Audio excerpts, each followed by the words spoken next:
தன்னில் அனுபவம் கொண்டு ஆழவே களத்தில் நின்றான். அரிய நேத்திரன் நேரில் வந்தான்.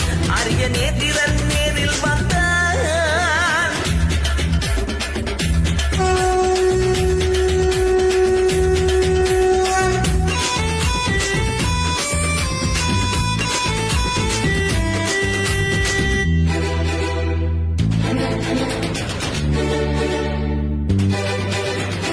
தமிழரின் தேசம் இருள்மய தோட்டரும் தலைவிதி தன்னை உணர்ந்தான். அந்த விதியினை மாற்றி வழியினை தேற்றி வாழ்ந்திடும் வழியை அறிந்தான். மொழியிடம் காத்து பெயர் கொடுத்த கடமை